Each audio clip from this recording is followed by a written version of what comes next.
one case away from a big cluster, and we are also just one cluster away from a big wave.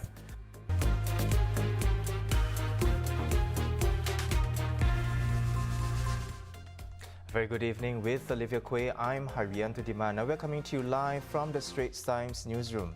As Singapore goes on heightened alert against COVID-19, all long-term pass holders and short-term visitors who have travelled to India within the last 14 days will be barred from entering or transiting through Singapore. This tighter measure also includes people who have obtained prior approval to enter, and it comes into effect from 11:59 p.m. tomorrow. And if those with recent travel history to India who haven't completed their 14-day stay-home notice by tonight, they must serve a further 7 days at dedicated facilities instead of their places of residence. This group will undergo 3 PCR tests when they arrive, on the 14th day of their SHN and before the end of the 21-day period. Singapore is also monitoring the emergence of COVID-19 mutations. So far, there's no evidence that the recent cases at the Westlight Woodlands dormitory are linked to the new strain from India. But 8 local cases of other variants have been detected in Singapore. 7 are of the British variant and 1 is of the South African variant. With the emergence of new strains around the world, we have to closely monitor the global situation and look out for local infections, including the presence of new strains.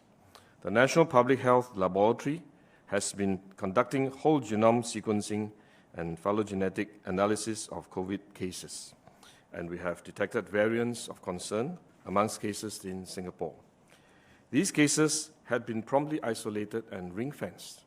While there was transmission to members of the patient's households, there has not been any further community spread beyond the households. For our migrant workers, Singapore will also be tightening border and surveillance measures with immediate effect.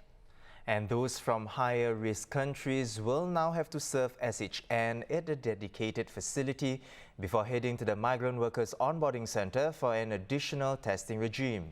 And workers with a positive serology test result will also be enrolled in a rostered routine testing regime after they have completed their SHN and stay at the onboarding centre.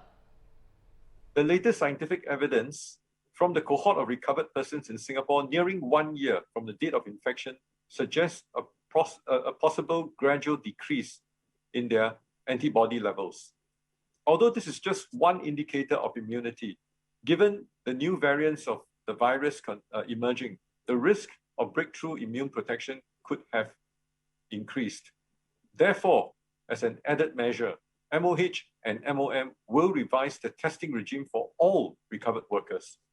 These re-emergences of cases in the dormitory remind us of the need to stay vigilant.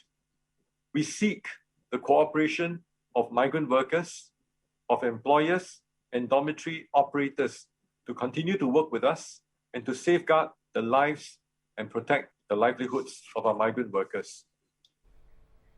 Now, the move to tighten measures for the migrant worker community will hurt the construction, marine and process sectors, and Singapore will see further delays in building and housing projects. Now, earlier this month, the National Development Ministry said that of the 89 ongoing BTO projects, about 85% are around 6 to 9 months behind schedule.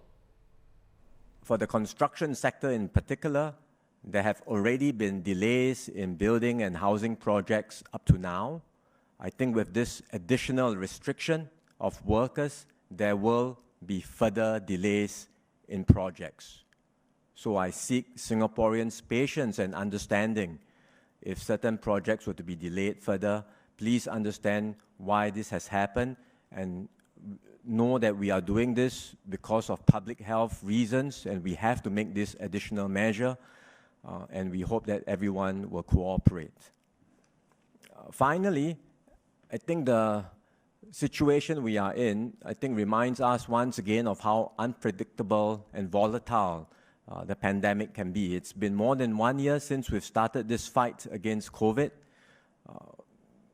Things are fluid, they change rapidly, and even perhaps after this round of vaccination, we might have to continue with further rounds of vaccinations, even up to beyond this year, because we will have to be confronting not just the virus today, but potentially new strains of the virus that may be more infectious and virulent. So once again, we call on everyone to stay alert and vigilant. The fight against COVID-19 is not over, but working together, we can emerge stronger and we can defeat the virus. Well, visit straitstimes.com for more details on today's updates. And you can also watch the full press conference on our YouTube channel later tonight. And of course, subscribe by hitting the red button below. Once again, I'm Haryanto Diman with Olivia Quay. Have a good night.